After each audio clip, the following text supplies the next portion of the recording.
Every night, Debra Finch scrubbed the school floors while the world slept. No one saw her. No one asked how she was. But on this freezing winter night, something was off. A janitor's closet left ajar. A half-eaten granola bar beneath the bleachers. And then a backpack. Small, faded, hidden behind the boiler. When Debra's flashlight caught a pair of shivering legs curled on the cold floor, she faced a choice that rules couldn't answer. What she didn't know was, by morning, that choice would bring the United States Marines to her hallway. Before we dive in, I'm curious, where in the world are you watching from today? Drop your city in the comments below. This one's got a twist that might just stick with you. And hey, if stories like this are your thing, don't forget to hit that subscribe button so you never miss one. The night shift at Westridge Middle School belonged to Debra Finch. For 6 years, she'd walked these empty hallways alone, the squeak of her cart wheels echoing off metal lockers. Tonight, winter pressed its cold fingers against classroom windows as she worked. "Just you and me again," Debra whispered to the mop she wrung out. Her reflection in the bathroom mirror showed a woman in her 50s, gray-streaked hair pulled back, eyes tired but alert. The janitor's uniform hung loose on her thin frame. The midnight hours suited Debra. No teachers asking for quick favors. No children staring at the woman who cleaned their messes. Just silence and the smell of lemon disinfectant. But lately, something was off.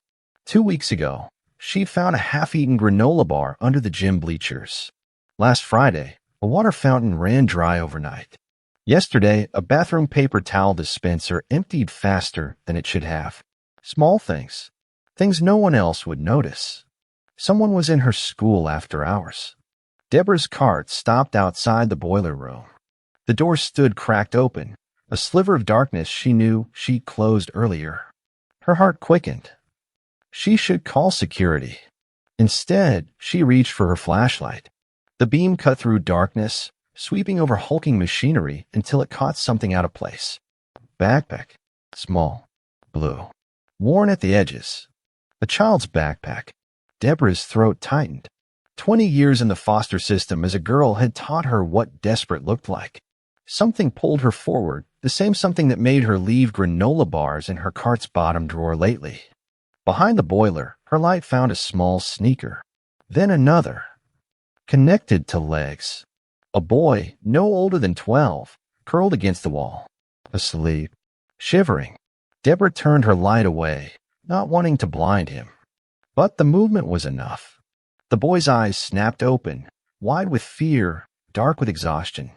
"Please," he whispered, voice cracking from cold and thirst. "I'm not doing anything bad. Debra should report this. Call police. Call social services." Instead, she set her flashlight down. "When did you eat last?" The boy's silence told her everything. Outside, wind howled against brick walls. The temperature would drop below freezing again tonight. The boy's thin jacket wouldn't be enough. Debra had a choice to make. Rules said call it in. Something deeper said otherwise. She glanced at her watch. 4 hours until morning staff arrived. "What's your name?" she asked softly. The boy hesitated, weighing trust against need. "Eli," he finally said, hugging his knees tighter. Debra nodded slowly, decision forming like ice crystals in her mind. "I'm Debra," she said, extending her hand. "And I think we need to find you somewhere warmer to sleep." Debra's supply closet wasn't much, but it was warmer than the boiler room. She cleared a space between cleaning supplies and stacked boxes, turning 2 yellow mop buckets on their sides. "It's not the Hilton," she said, spreading lost and found towels across the makeshift bed. Eli stood in the doorway, shifting from one foot to another. His dark hair hung over eyes too old for his face. The backpack clutched to his chest seemed to hold everything he owned. "Why are you helping me?" he asked, suspicion edging his words. Debra didn't look up as she arranged the towels. "Because it's 15 degrees outside, and you're what, 11? 12, he corrected quickly. Almost 13. His sneakers were soaked through. Mud caked the sides. How long had he been wandering? Sleeping rough? "Parents?" Debra asked, keeping her voice neutral. The boy's face hardened. "Dad's dead. Mom's." He stopped, swallowed hard. Not able to take care of me right now. Debra recognized the careful wording. The gap where truth lived.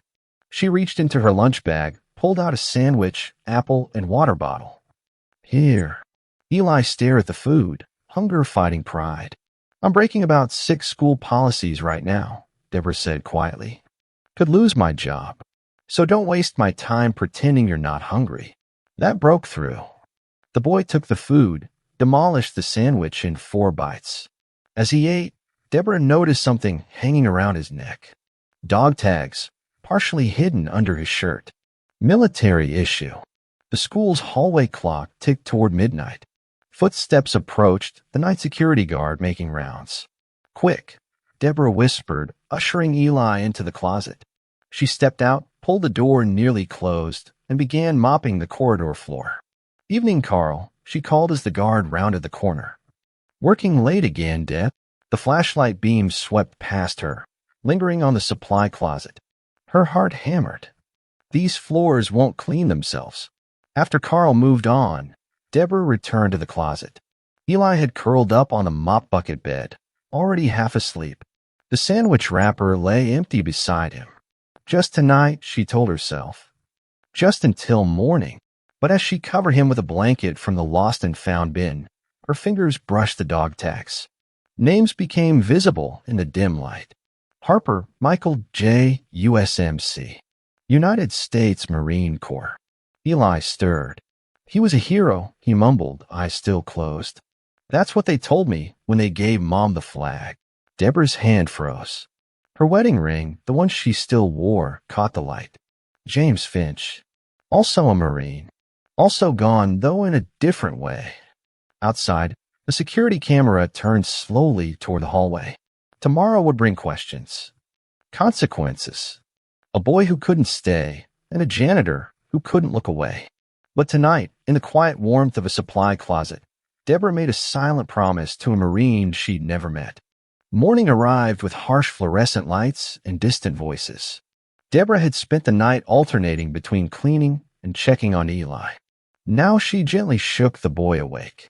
School opens in 30 minutes, she whispered. You need to go. Eli sat up, disoriented. For just a moment, he looked like any boy waking for school. Then reality returned to his eyes. Where, he asked simply. The question hung between them. Where indeed? Debra handed him a breakfast bar and a juice box from the cafeteria. Where have you been staying before the school? Different places. His vague answer came with downcast eyes. The library until they close. The bus station sometimes. There's a shed behind the park that nobody uses. 15 degrees last night. 17 forecast tonight. Debra made a decision that could cost her everything. Tonight, she said, writing on a scrap paper.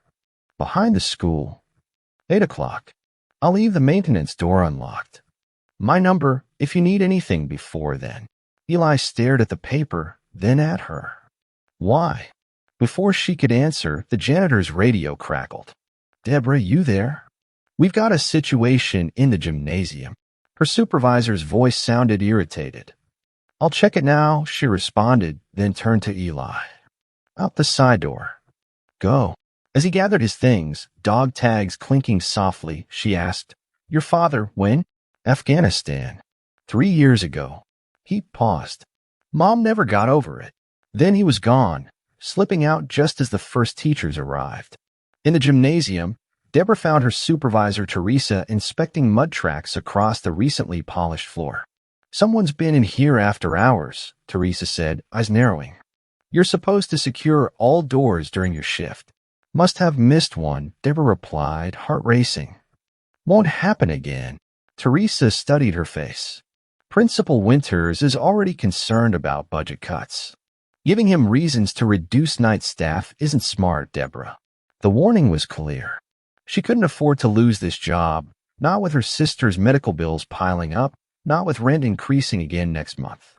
Yet that night, true to her word, Debra left the maintenance door unlocked. At 8 sharp, a soft knock came. Eli stood there, shivering worse than before. Thought you might not come, he admitted. I said I would, didn't I? Debra led him inside, this time to the janitor's break room. She'd brought a proper blanket from home, a pillow, clean clothes that might fit, and questions she needed answers to. "Where's your mother, Eli?" "Really?" The boy's shoulders slumped. "Memorial Hospital. Cancer. They don't think." His voice cracked. "She made me promise not to tell anyone. Said I'd go into the system." Debra knew that fear intimately. Foster care had nearly broken her at his age. No other family. He shook his head. Dad's unit was his family. Mom's too sick to even recognize me most days. Debra grabbed her phone. Made a call. "Ray? It's Debra from the Veteran Support Group. I need help with something. It's about a Marines kid." The connection was made. There was no turning back now. By the fourth night, they had a routine. Eli would slip in through the maintenance entrance. Debra would have food waiting, real meals now, hot from her crock pot at home. The boy was putting on weight, looking less hollow.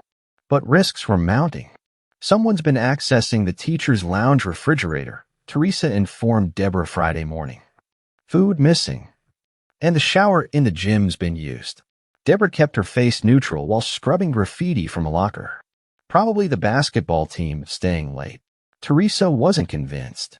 Principal Winters ordered security camera reviews on Monday. All weekend footage. The weekend. 2 days of closed school. Nowhere for Eli to go except back to the streets.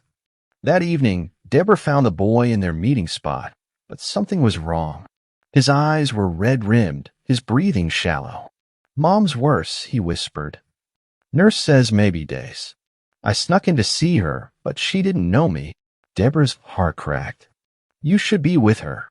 They'll call social services if I stay." "I promised her, Debra." His voice broke. "I promised I wouldn't end up in foster care." Debra rubbed her wedding ring, a nervous habit since James died. After his suicide, she joined the Veteran Support Group, trying to understand why the military brought her husband home breathing but not alive. That's where she met Ray Simmons, Vietnam veteran with connections everywhere.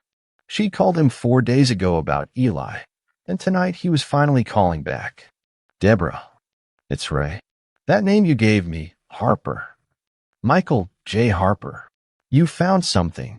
She stepped away from Eli, lowering her voice. "More than something.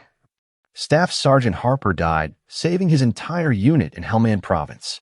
Silver Star recipient. His unit still holds a memorial every year." Her breath caught. "Can they help his son?" "I'm working on it. There's someone who wants to meet the boy. A Sergeant Cooper. Says he owes Harper everything." Hope. A dangerous thing when you're hanging by threads. After hanging up, Debra made another decision. "You're coming home with me. Just for the weekend." Her apartment was small. 1 bedroom, kitchenette, living room with secondhand furniture.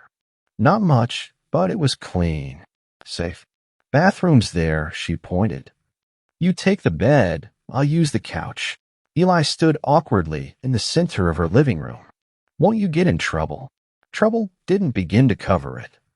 Harboring a minor. Violating school policy. If Teresa's suspicions led anywhere, she'd lose her job Monday. But on her wall hung a photo, Debra and James on their wedding day, him in marine dress blues, before Afghanistan hollowed him out. "Your dad," she said, nodding toward Eli's dog tags. "He protected people. Sometimes protection doesn't follow rule books." That night, she called the hospital from her bedroom. Used her own health insurance information to get updates on Catherine Harper's condition. Critical, the nurse reported. "We're making her comfortable." "Are you family?" "Yes," Debra lied, thinking of the boy sleeping in the next room. "We're family." She hung up knowing they were racing against multiple clocks now. Monday's security footage. Catherine's failing health. And whatever Ray was setting in motion. Outside her apartment window, snow began to fall. Sunday morning arrived with 2 phone calls that changed everything. The first came from the hospital. Catherine Harper had passed during the night. No family present. Debra sat at her kitchen table, watching Eli eat cereal, unaware his world had just shattered again. How do you tell a child he's truly alone now? Before she could find words, the second call came. Ray's voice was urgent. Debra, I reached Sergeant Cooper. Harper's unit wants to help, but there's a problem. Child Services already has an alert out for Eli. His mother's social worker reported him missing 3 weeks ago. Her blood went cold. What happens if they find him? Foster system. Emergency placement. Unless what, Ray? Unless Harper's unit intervenes. Cooper says several Marines would consider guardianship. These men owe their lives to Harper. Hope and despair wrestled in her chest. How long would that take? That's the thing. Cooper's driving in from Quantico tonight. Wants to meet tomorrow morning. Can you bring the boy to the school? Where security cameras would be reviewed tomorrow. Where Teresa already suspected something. Where Principal Winters was looking for budget cuts. Eli looked up from his cereal. Is everything okay? No, nothing was okay. But he needed to hear about his mother first. Debra sat beside him, took his small hands in hers, watched his face crumble as she delivered the news, held him as sobs racked his thin body. What happens to me now? He finally asked, voice hollow. There are people who want to help you, she said carefully. Your father's Marine unit. Hope flickered across his tear-stained face. They knew my dad. They did. And they want to meet you. Tomorrow at school. His expression darkened. But the school. Won't you get in trouble? She would. Almost certainly. But something larger was taking shape. A chance for Eli to have what she never did. A family that chose him. Sunday evening, Debra sat at her kitchen table, writing 2 letters. The first, her confession and resignation to Principal Winters. The second, a character reference for Eli, describing his resilience and intelligence. Her phone buzzed with a text from Teresa. Camera text coming at 8 a.m. Winters wants you there. Eli appeared in the doorway, watching her. You're going to lose your job because of me. Debra folded the letters. Some things matter more than jobs. My dad used to say that, Eli whispered. He said people matter more than rules. Sounds like a wise man. He also said doing the right thing usually means doing the hard thing. Eli stepped closer. I should turn myself in. Tell him I broke in. That you didn't know. Debra shook her head. That's not how this works. Tomorrow we face this together. That night she couldn't sleep. Tomorrow might bring resolution for Eli, but for her, unemployment at minimum. Possibly worse. The snow continued falling outside her window, covering the city in silence. By morning, everything would look different. Clean. Transformed. But snow always melts, revealing what lies beneath. Monday morning arrived with 6 inches of snow and a school delay notification. 2 extra hours before facing consequences. Debra drove carefully, Eli silent beside her. She dressed him in clean clothes, combed his hair, made sure he ate breakfast. If today was Judgment Day, they would face it with dignity. The school parking lot was already half full despite the delay. Debra's hands trembled as she parked in her usual spot. Remember what we discussed, she told Eli. I'll do the talking. Just stay close. They entered through the side door, the same one Eli had used so many nights. The hallway stretched before them, eerily quiet. Halfway down, Debra stopped cold. Principal Winters stood waiting, arms crossed. Beside him, Teresa and 2 security officers. And beyond them, a man in dress blues. A Marine. That must be Sergeant Cooper, Debra whispered to Eli. Your father's friend. But the Marine wasn't alone. As they approached, Debra realized the hallway wasn't empty as she'd thought.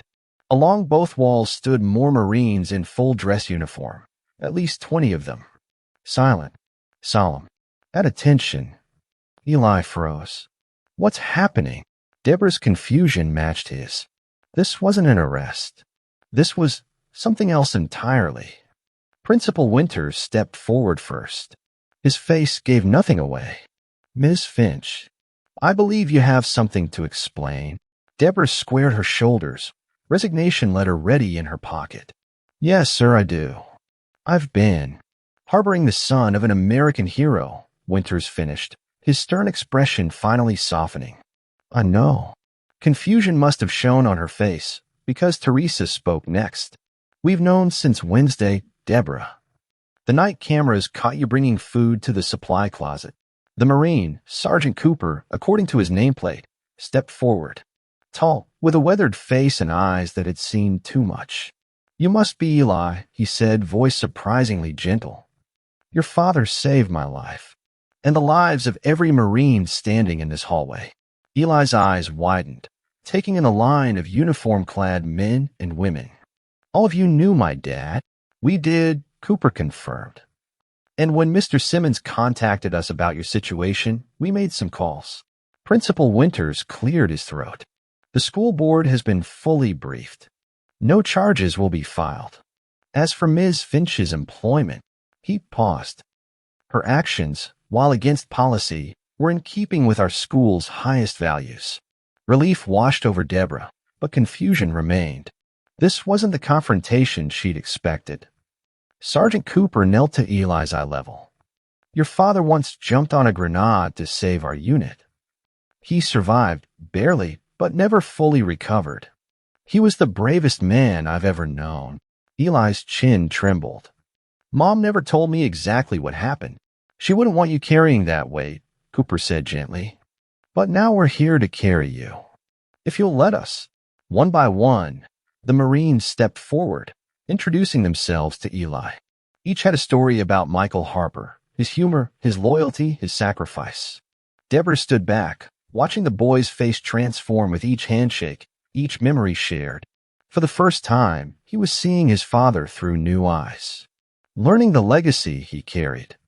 The weight of secrets lifted from her shoulders. But one question remained. What happens to Eli now? She asked Cooper quietly. His answer would change everything. Temporary guardianship, Cooper explained as they sat in Principal Winters' office. My wife and I have been approved for emergency placement while permanent arrangements are made. Eli sat beside Deborah, their shoulders touching. The boy hadn't left her side even as Marines surrounded him with attention and stories. You take me? Eli asked Cooper, voice small with disbelief. You don't even know me. Cooper's expression softened. I knew your father. That's enough. He reached into his pocket, pulled out a photo. This is my family. My wife Maria, our daughters Sophia and Anna. They've been preparing for you since Friday. The photo showed a smiling family outside a red brick house. Normal. Stable. Everything Eli needed. Deborah felt a pang in her chest. Joy for Eli, sadness for herself. The boy had become important to her in ways she hadn't expected.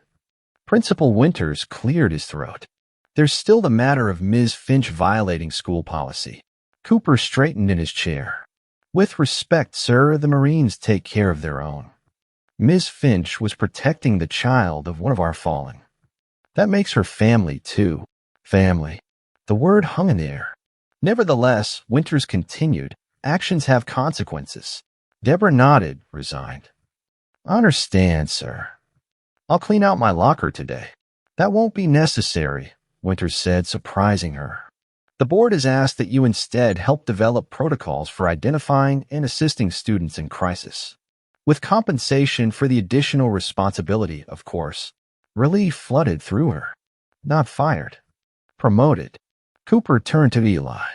There's paperwork to complete, people to meet. Would you come with me? Eli looked at Deborah, uncertain. It's okay, she assured him. This is good news. Will I see you again? He asked, voice cracking. Before she could answer, Cooper spoke. Miss Finch will always be welcome in our home. Your father taught us the importance of loyalty. The boy stood, shoulders straightening like he was shedding a heavy backpack. He hugged Deborah fiercely. Thank you, he whispered. For the mop buckets. For everything. As they left the office, the hallway still lined with Marines, Teresa pulled Deborah aside. Why didn't you tell me? She asked. I would have helped. Deborah watched Eli walking between Cooper and another Marine, looking small yet somehow taller than before. Sometimes help means breaking rules, Debra answered. I couldn't ask you to risk your job, too. Outside the school windows, snow continued falling, covering the world in quiet wonder. Students would arrive soon, oblivious to the night's shadows, the whispered promises, the makeshift bed of mop buckets that had started everything. Debra fingered her wedding ring, thinking of James, of how losing him had hollowed her out, of how helping Eli had somehow filled those spaces again. A Marine approached her, older than the others, silver-haired, with kind eyes. Ray Simmons, he introduced himself. We've spoken on the phone. Thank you, Debra said simply, for making those calls. Ray smiled. The Marine Corps has a saying, no one left behind. Sometimes that includes the children, too. As students began filtering in, staring wide-eyed at the uniformed Marines, Debra knew her life had changed course. Like snow transforming a landscape, what had seemed barren now held infinite possibilities. And somewhere she thought 2 Marines, one lost to war, one to its aftermath, might finally rest easier. 3 weeks later, Debra stood outside Cooper's house, gift bag in hand, gathering courage to knock. Inside, Eli's 13th birthday celebration was underway. The door swung open before she could knock. Eli stood there, grinning taller somehow, healthier. Debra, you came. He pulled her into a hug that felt like coming home. The house buzzed with activity. Marines and their families, school friends Eli had made since enrolling at Westridge, neighbors bearing casseroles and cake. Cooper greeted her with a firm handshake. The guest of honor arrives. Guest of honor? Debra repeated, confused. Cooper's wife Maria appeared, warmth radiating from her smile. Eli insisted we couldn't celebrate without you. He says you save his life. I just gave him a place to sleep, Debra demurred. In mop buckets, Eli added with a laugh, leading her through the house. I told everyone. The living room walls displayed photos, many of Michael Harper in uniform, but newer ones too. Eli at school. Eli with the Coopers. And there on the mantel, a framed picture of Debra and Eli, taken at school after the Marines had arrived. Your family now, Cooper explained, noticing her surprise. Harper's family is our family. Eli tugged her sleeve. I have something to show you. He led her upstairs to his bedroom, a real room with blue walls and sports posters and school books stacked on a desk. So different from a supply closet floor. From his dresser, he carefully lifted a shadow box. Inside lay his father's dog tags, Silver Star, and a folded flag. Sergeant Cooper helped me make this, Eli explained. So I can remember, but not have to carry it all the time. The wisdom in those words struck Debra speechless. And this, Eli continued, opening his closet. Inside hung a janitor's uniform. Small, child-sized. Principal Winters made me the first student member of the janitorial apprentice program, he explained proudly. I work after school twice a week. We're creating a resource center in the old supply closet for kids who need help. Tears pricked Debra's eyes. That's wonderful, Eli. Downstairs, Cooper called everyone to gather. Cake time. As they headed down, Eli hesitated on the stairs.